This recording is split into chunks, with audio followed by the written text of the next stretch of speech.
welcome everyone to welcome back to the ISSF session on engaging with communities. We'll now move on to the second part of today's session, which is a roundtable discussion on the topics of community engagement. And really hope that you enjoy the session so far. I definitely have, and I've been kind of working with the partners you've just kind of heard from for a while now, and it's just the work they do is amazing. And then the work, and as amazing as the work that the panel members of today of the roundtable discussions do. So in the next hour or so, we'll have an informal discussion about community engagement with Steele and Ehinor Otaigbe-Amedu, who are members of Vocal's Black, Asian and Minority Ethnics Research Advisory Group, or BRAG, and Najma Khalid, who you just met from the Women's Child Project. So before we start this discussion, we'd like you to know how you all feel about community engagement. So if you'll go back to the Padlet, what I'd like you to do is to, if I'm hoping to share,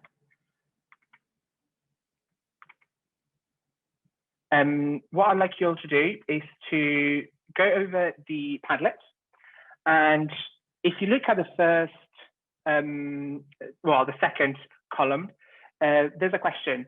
And we would like what we to do is to share an opportunity that you see and a perceived barrier, if any, to engaging communities with your work. And of course, that wasn't supposed to be a question, but it's more of a statement. So if you could please take the next 5 minutes to share one hope and one opportunity that you see in community engagement and one barrier from your perspective. And the way that you can do that is by clicking on the plus sign underneath the square, and you'll be able to start adding your thoughts. And as I said, we'll leave around 5 minutes for this, and then we'll go on to, I'll leave it to Annie.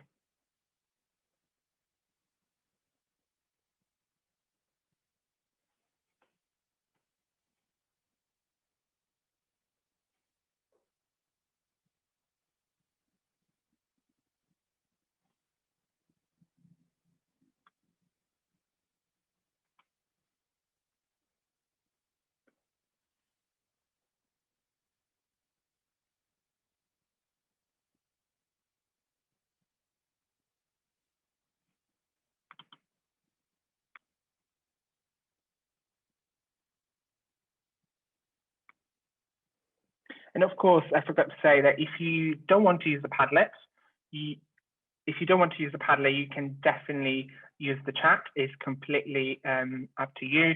You're not forced to use Padlet, so please do what feels best for you.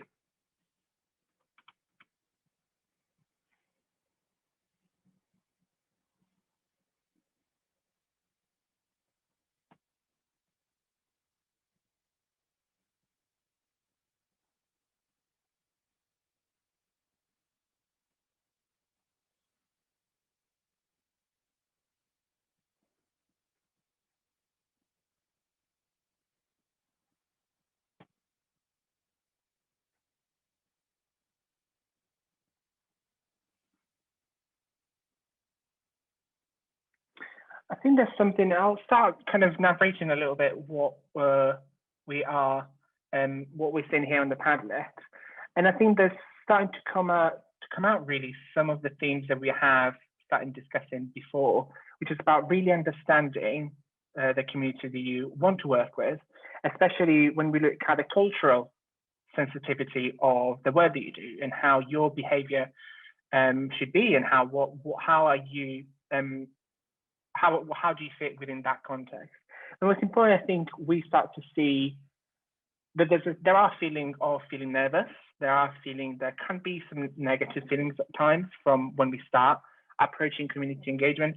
And I just wanted to say something that I feel no one really says, that it's completely fine to feel nervous, to feel that maybe there are certain negative feelings about doing community engagement, maybe you have some fears. That is completely fine. The way that we overcome those fears is by collaborating. The way that we do it is by understanding a bit more and really letting us and letting ourselves challenge the way that we think.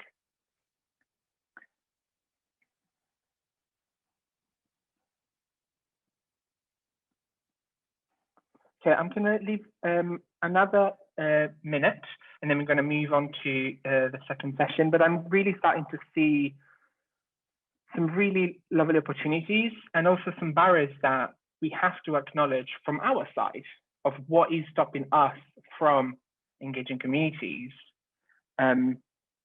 with our work, because that's the only way that we can overcome them, and we can support others to overcome these barriers and challenges.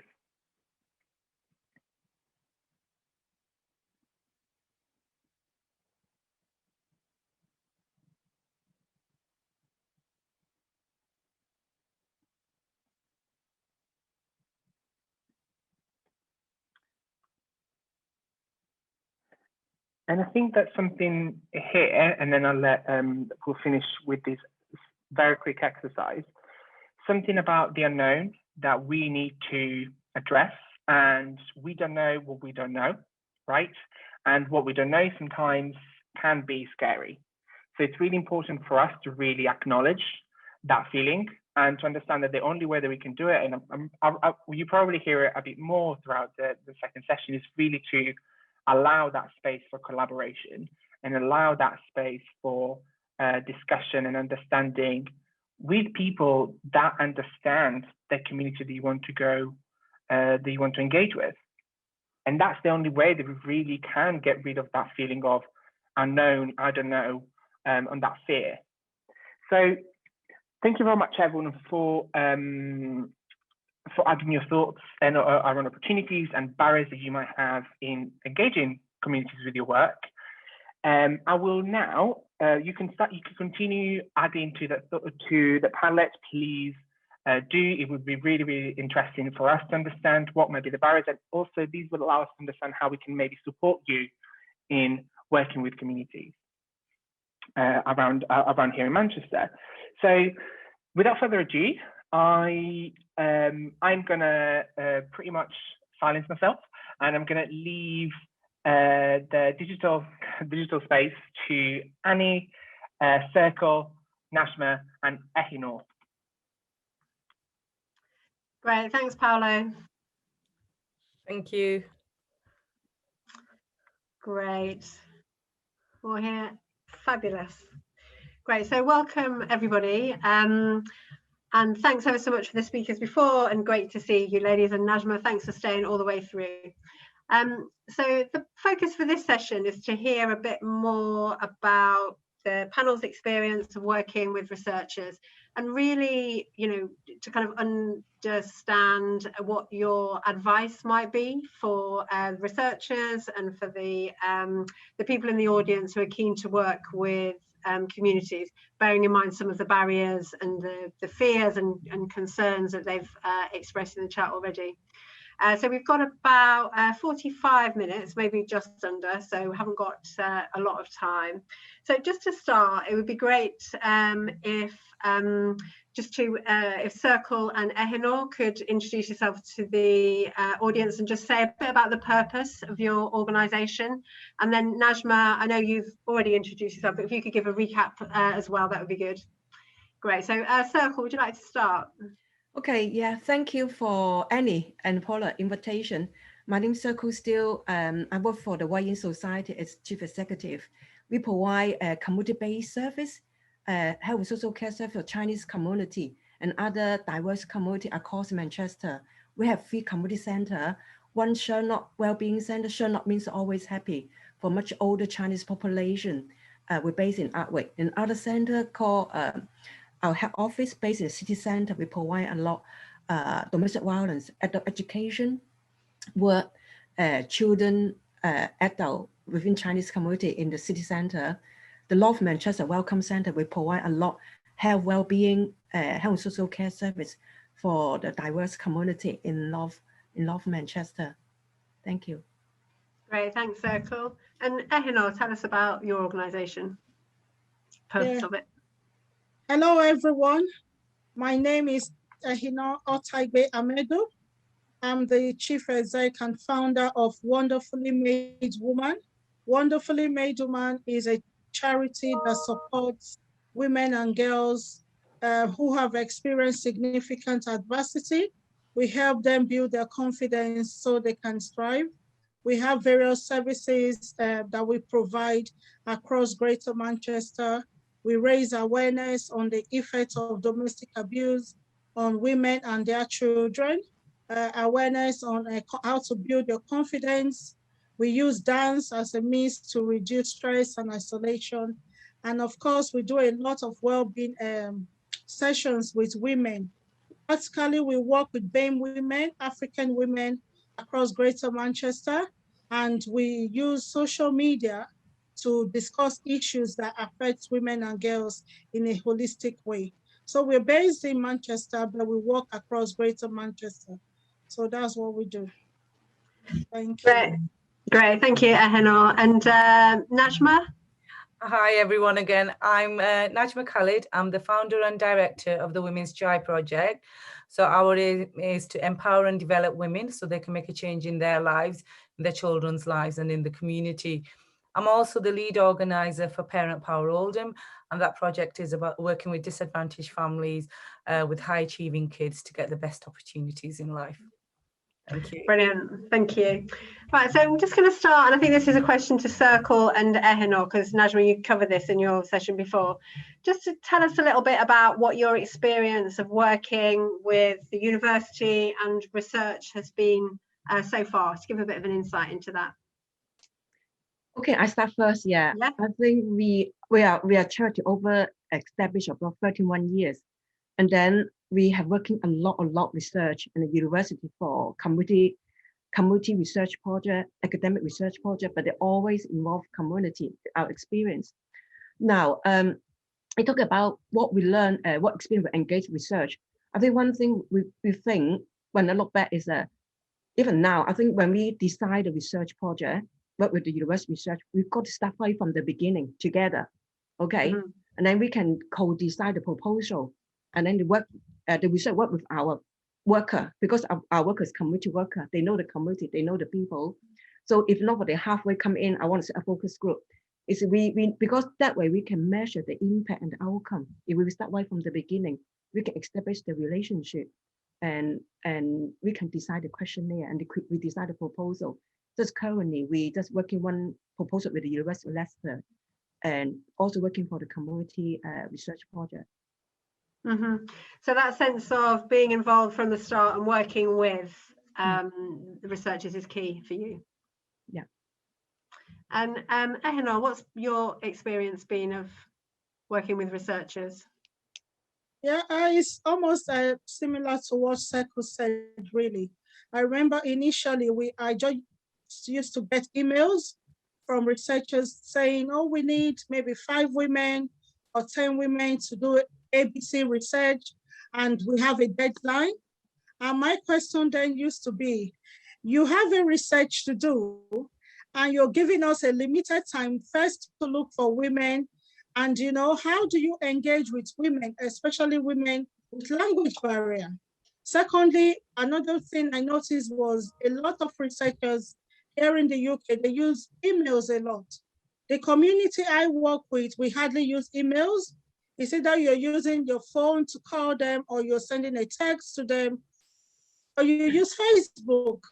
So that's one major barrier I've noticed with researchers. Then starting from the beginning, when you want to go into research, you need to find out who are your target audience. Once you're able to identify your target audience, then you start to think, who are the community leaders that I can speak to? These people that would, the community trust. So that's one thing that I think they don't really think of.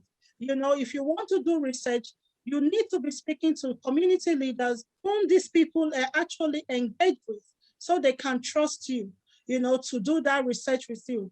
In our community, if a white person, for example, wants to do research, the first thing they're thinking is, what do they need my details for?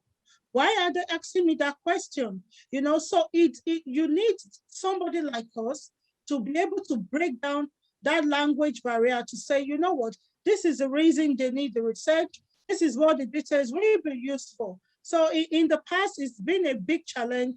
Sometimes I don't even accept the researchers because of the time. The time limit is always too short to start convincing women on speaking with the researchers. Another thing I've realized is the costing as well. If you're going to be dealing with these people, you need them physically to come. Then are you thinking of maybe the travel cost? How long is it going to take? Do they need childcare? Those are the things that you need to think of. You know, when putting your research in place, you need to first of all put us, make us aware at the beginning of your research, not when the deadline is coming and we are getting this 2 emails, 5 emails, and you're already panicking for nothing. You know, so if you put us, if you let us know from the beginning, then we can start to convince our women before you even arrive, because it takes time to convince them about these things because of what they have been through. They don't feel comfortable talking or sharing anything with people. So we need that time as well. It will be very, very helpful for us if you want us to actually engage, with you, with your research. Then another thing is the language. The language barrier, I always talk about it. I think the time we had the event, was it last year or 2 years ago, when I realized that almost all the researchers didn't even know about Pidgin English language. And yet BBC uses Pidgin English, to read news to African community. So you need to know, if I'm going to speak to African people, what language do I need to speak to them? You know, who will translate for me? So that's a major barrier in the African community. We are always being, suppressed by this BAME community, and we're still left out. So we need to know the language that we will translate to these women. So I don't know if that answered your question, Annie. It was an amazing answer, yes, and there's so much in there to unpack.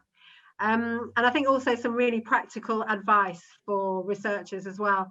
And so Najma, just kind of building on what you said in the previous session, and maybe some of the points that Ehinor made there, what would your kind of advice to the audience today be about working with community organisations such as yours? How should they approach you? Ehinor mentioned, phone call is really good. What works for you? All right. I would say these are not hard to reach communities. They're just not reached out to in the right way, because researchers don't have that information, that knowledge. And I would say, I mean, like Eleanor was saying, I don't like emails either. I prefer a phone call. And I am inundated with emails. And I think sometimes you've got to think about, with small organizations, there's so much capacity we've got. So just bear that in mind. And I think approach us and sell the research well to us. You know, how is it going to benefit our women if we let you come into our groups? And there's a trust issue as well, which I think was highlighted by Circle and Ehinor. Our groups trust us as facilitators, as their leaders of whoever we bring in, and we have very open discussions. And because it's that comfortable, safe space, women open up with about all sorts of things. And afterwards, I have a real worry of what are they going to put in their research, what is going to go on paper, and the impact of it. So if somebody said within the group that they had suffered from domestic violence, someone put that in a report and mentioned their name, the long-term impact, they put that woman in danger. So that trust and that reassurance that, it'll be confidential, these sort of things. And I mean, I'll be honest, most of the researchers we've worked with, Gilibre, Paulo, been brilliant. It's been fantastic because they have connected with us in a positive way. They've tried to understand our communities, getting that information from us. And we've informed them of like language barriers, but we've got translators within the group as well. And the simple language is really, really key, because I do find, I mean, I've been to university myself, the language we use can be rather, how can you say, posh, which inaccessible. Yeah, which grassroots don't understand. So they don't understand the questions. I want to add on is sometimes I know I saw the feedback say sometimes they feel unknown fear, but no need to be fear. And if you know nothing about the community, it's absolutely fine. My experience, some of the research university approach us, and then they know very little about the Chinese older people. It was before lockdown. I invite them come to our luncheon club to say hello to the older people. They come, they turn up, they just speak English. They love to see your face. Because be honest, they've been asking a lot of research again, be interviewed again, many times ourselves user. So they like to know what is the outcome, what's impact, where's people come from. So again, very early stage, even we start to construct the proposal, say, come along the luncheon club and say hello to them, even you can't speak language. They love to see your face. And then they're very nice, the university, they just buy their lunch, actually, buy our elderly people lunch. But this is about early stage, establish that kind of friendship is important when you start to roll out the research proposal. Because again, we want to see your research is meaningful to the community. What they say to you at the end is, ooh, they will get benefit. Yeah. So just as a simple step, come and say hello, they see a lovely smile face, even you don't speak their language, absolutely, it's fine. Yeah. So the advice there, get away from the emails, come down and meet people and be a presence there and start that relationship. I've been with 100 emails every time people want to research, want to focus group. Join us for a cup of chai. Yeah, I don't know if I can, Annie, just say this example for them to hear. I think you were part of it 2 years ago, where a researcher wanted some African women to do a research about, I think it was breast cancer, or I can't remember now. And they were struggling, and they had just about 6 days, to actually carry out that research.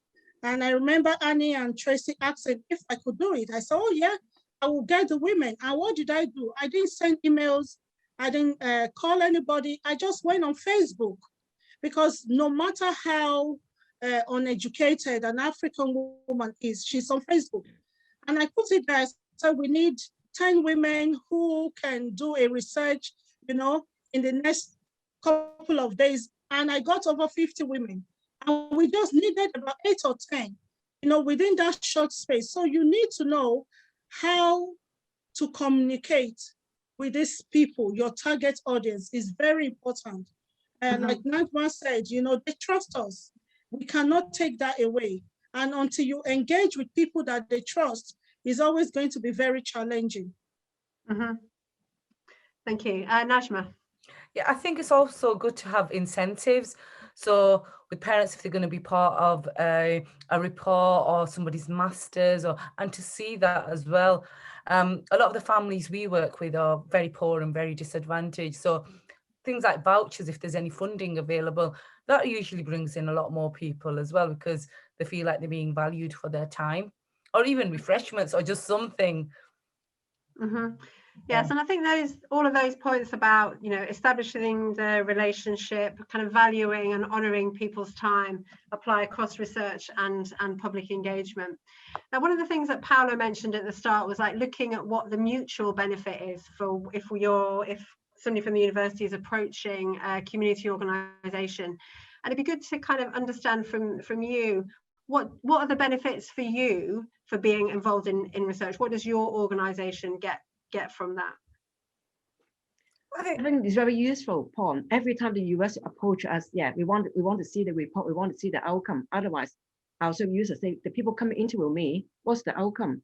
Now, from the organization point, I think sometimes useful when we got some evidence-based practice, enable us to get more funding, build more partnership, create more proposal, because what you're gathering, maybe, for example, with due loneliness for older people, they will get some evidence or intervention from your research recommendation. They're always useful for us. We always reference from that collaboration research report, indicate this evidence. also enable us, for me, to apply more funding from different sources. I do course reference from the university because that is the work we are working with. So, and they also provide some useful evidence-based practice. Yeah, even not from the US side, we also appoint our independent evaluator to do some piece of the evaluation work or consultation. Why you want this service? Why this needed? Like I don't know, when we do a woman and girl domestic violence, why this work need to provide how much money from the funder to support this service. So it's always useful for the evidence-based practice. I think, yeah, we are, yeah. And then we can change the practice from time to time in our service. So that sense of reporting back is crucial, and also that the university and teams within it could provide summaries of how they've worked with you that can then help to get funding for other projects. Yeah. So Ehinor and Najma, is there anything you'd like to add to that in terms of like the mutual benefit? How can the researchers and engagement projects work with you that you also benefit in a way that you benefit from? Yeah. Sorry, go on. All right, sorry. Like Seko said, you know, when you do something, you want to find out what result, what outcome, you know, otherwise it will almost look like a waste of time. You find the time to speak to people, your community, then they disappear. You don't know what happened to the research, what did they use it for? And that's always the question with the women. How do we know that they've, you know, actually used that information for what they said they were going to use it for? Then honestly, for Wonderfully Made, I think to every organization, when we are involved in research, it would be good that our name is being mentioned, that they actually did the research with us. You know, that will boost the work that we do.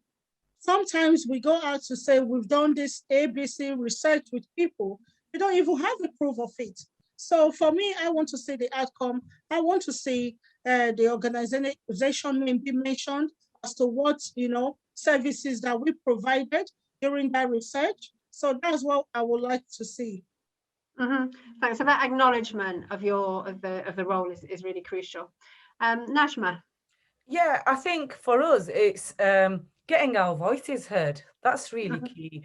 Grassroots communities, they love it when their voices get heard because it's a voice that's hardly ever heard. So that's key. And I think we benefit a lot because in these research workshops, we learn a lot. So, you know, when we did our hearing health workshops with the University of Manchester, we actually learned a lot about hearing health, hearing impairment. So for us, the women are learning and they're gaining knowledge as well. And then again, just echoing what Circle and Ehinor are saying, you know, we need that evidence, you know, maybe we can apply for future funding to sustain our groups. Great, thank you. Yeah, and one more point. I think when the research done, they always inform policy and practice. Yeah, that is also inform our own practice within our service. I remember we did mental health research or evidence, and then we find out some of the recommendation really change our practice and also change the statutory service. Yeah, there may be social service or health social care provider. They change the way they used to be working with the certain community. I mean, that's also when you've done the research, sometimes can be powerful, the influential, the policy and practice. We would like to see that happen, but from time to time, some good research, some from the mental frontline research, it does make a change. Change does happen. Yeah, put it that way. Yeah, so that sense of that research can actually be of value in terms of how in terms of adopting new policies and ways of working. One of the other questions I got, we talked about it earlier, but just in terms of barriers and we've all talked about how you have been involved. What stops you from being involved in research? What might be examples from your experience or things that you've heard from other organisations? What would make it a no, or no, that doesn't feel right for our organisation? I think time and capacity. So a lot of us are quite small organisations. We have small teams that run it. And I think one of the other barriers is how we're approached. Well, I mean, we mentioned some of these barriers. Sorry, what was the question again, Annie? Yeah, it's just thinking about the barriers. We talked about what works. Just wondered whether you've had examples of things that really haven't worked, and just so the audience can understand what the barriers might be. So we had one researcher who was in our sessions for six sessions, and she just sat in a corner recording and no interaction. So that didn't work for us. And then when those researchers want to come back in, the group will say no. That was one small negative experience that we did have. Thank you. Circle and Ehinor, anything on that one? About barriers? I think the time. Yeah. The time for me, yeah, because we're a growing organization.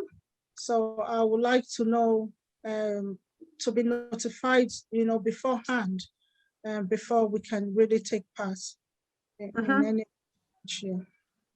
And when we're thinking about time, do you have a sense of what would be an ideal kind of length of time? How long do you need? 1.5 hours. We've had people in wanting like 3-hour workshops. It doesn't work in our communities. Because women have children, they have to do school pickups, drop-offs, lots of commitments. Some of the workshops are too long. And then in terms of the time, if a researcher or somebody with an engagement project contacts you, how far in advance would you like to know about, how far in advance do they need to get in touch with you? Well, put it that way, yeah. We do receive a lot research from everywhere, not only Manchester, all over the country. So sometimes we reject the research, we do very, very far away, and then they start to get one the sample and focus group. Almost we feel disconnected to the community, what we are working with. We will turn it down. Okay, put it that way. And some of the research topics, they're really relevant to our community. We think the people willing to be interviewed, and then we will agree the time and then the schedule with them. Okay, so it's very down to the project because the demands come along. But I do advise the researcher. Sometimes very green, the experience very green. Is to say send an email or Twitter, or they make a phone call. They may make a phone call, but they talk about 3 or 4 people, may not be doable. So they got to work around how they communicate with the community, and then next step how to engage and talk to the right people first. Yeah. Otherwise, some of my team getting exhausted. They do in the front line and then on non-stop different demand asking research. And then we also look at some of the research department. Is that research, where the source come from, is relevant, is worth it for us to get engaged, get involved. We do some it's very small research, but they're really powerful, they're very meaningful. So when the research assistant approach the community, got to be culturally sensitivity, is say the community is very busy, they engage a lot from night service, and then the community member will just stand by on call, answer you, bring it a focus group. So they mustn't come across to us say, my deadline is in next month. I think very hard to respect that, because we have to think for your research purpose. We ask what's the aim, objective of your research, and then we will think for how we can support you, and then we both get mutual benefit to complete this research focus group. We don't want people come and go. Should our user like a consultation, come and go, and then you know what's happened, and people come and go, ask them the same thing again and again. If some of the research topic is repeat from different group, we would just say we take one group, and then we don't want a user to answer the same question for different people all the time. Yeah, so we need a bit more originality with the research that people are coming to you with maybe sometimes. Ehinor, is there anything to add to that? No. Great. We talked about the importance of the relationship, and what about the kind of, I suppose, the ongoing, is there any important elements for you for that ongoing relationship that you might have? How do you want people to, after they've approached you and you've worked, how do you want that relationship to be maintained? I think once interesting, you asked this question. I think 3 years ago, we involved with the psychology department, University of Manchester, conducted research. But what happened, because we got child development project, we invite the professor come back, give a talk to our community member. Now that's relationship already, the research finished. the continuity still maintained. Can they be part of our speaker in the community? At the same time, they can be our reference when we apply different funding. Sometimes it can be collaboration, partnership. That relationship can be extended and in a multiple way, different ways. Yeah. Thank you. Anything else? Anything to add on that, Ehinor or Najma? No. Fab. So another kind of question that's come up in the chat is about how do you measure success in terms of the engagement and the research projects that you might have been involved with? Reports and being mentioned in the masters or the PhDs that they're doing, seeing that, sharing that with us. The hearing health team did some, I think they were going to do it, and then we had the pandemic, so a celebratory day at the Oldham Library as well.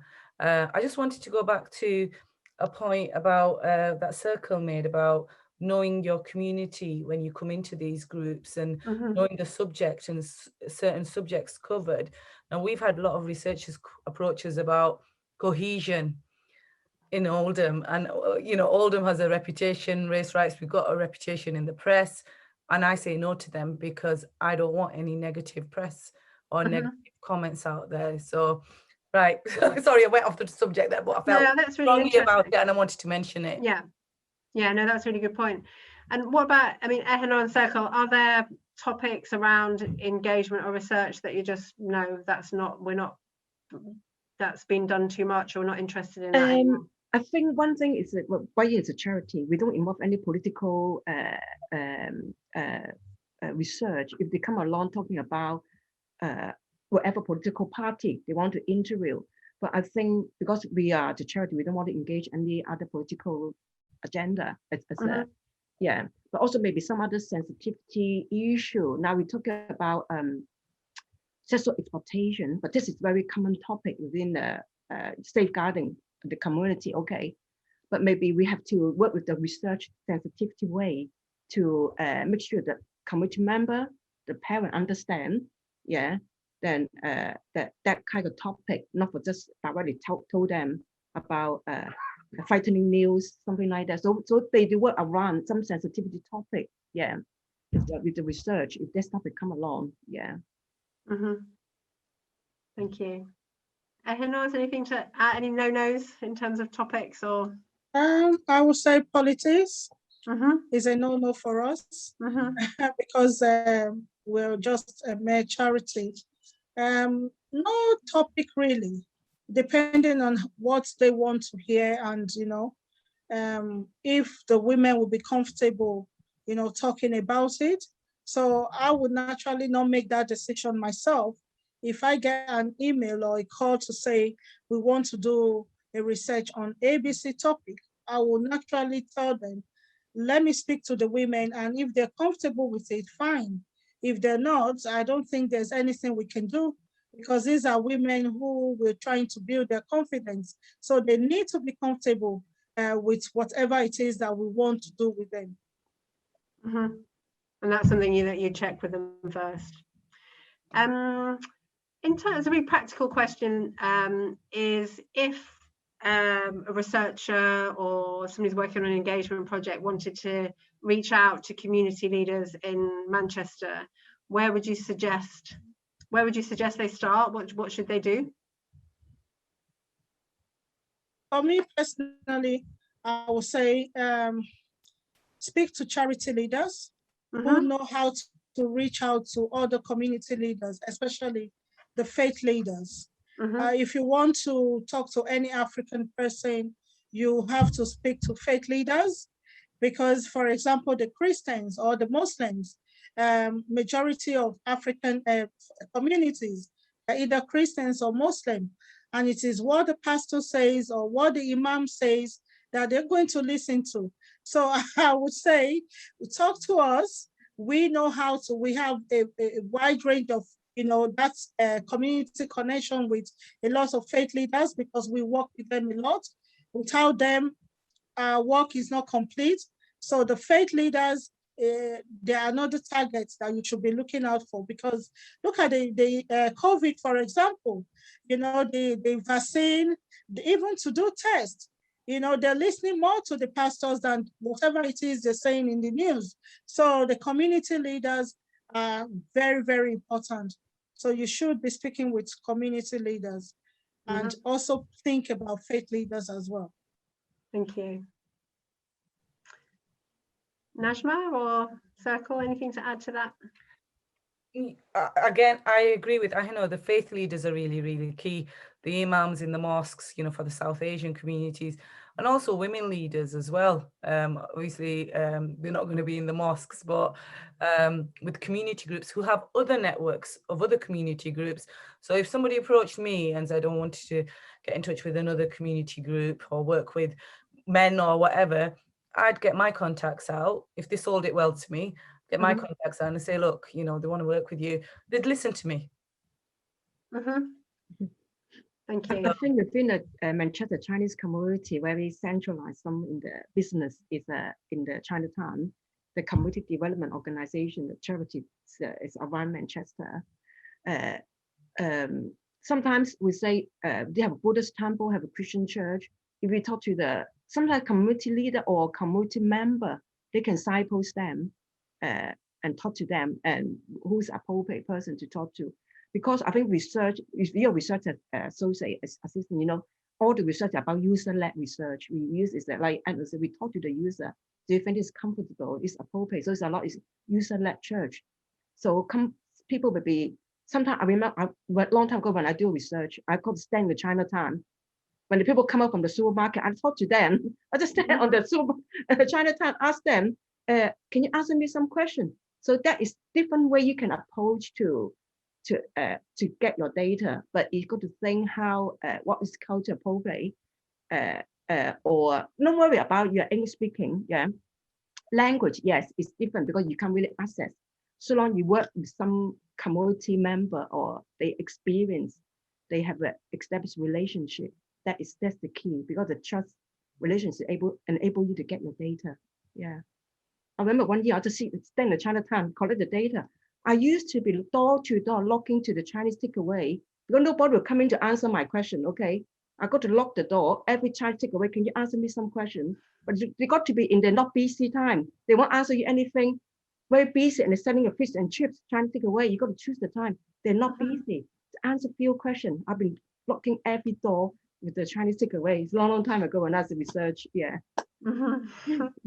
Timing is key.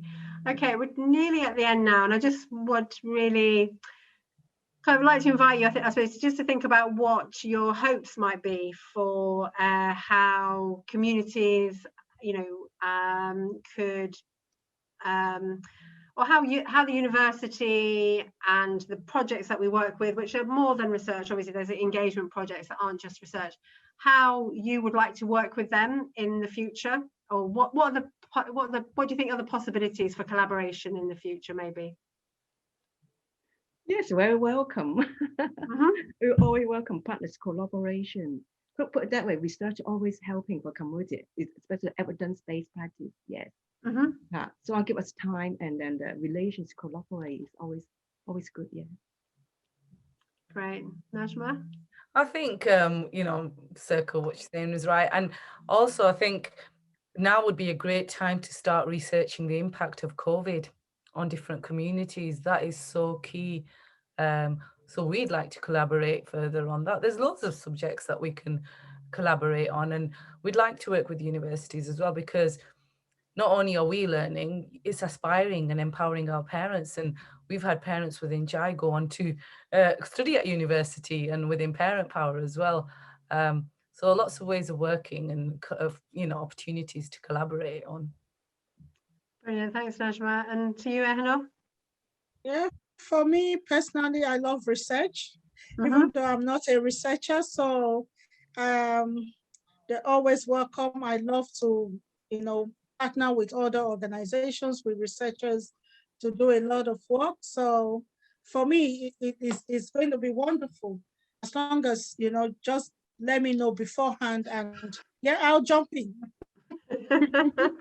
Fabulous, great comments to end on. Thanks very much. So Paolo, just like to say thank you to all our panelists. It's been really helpful and great to hear all your tips and experience as well. So Paolo, we'll hand back to you, shall we? Yes, hello everyone. I'll mute myself. Yes, fantastic. Hello everyone, hope you can hear me. As just Annie has said, just thank you so much for being part of today.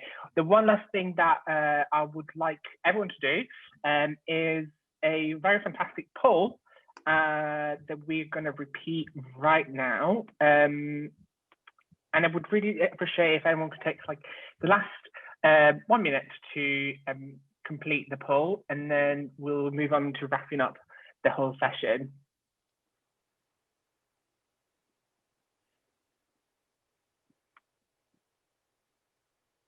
That was fantastic.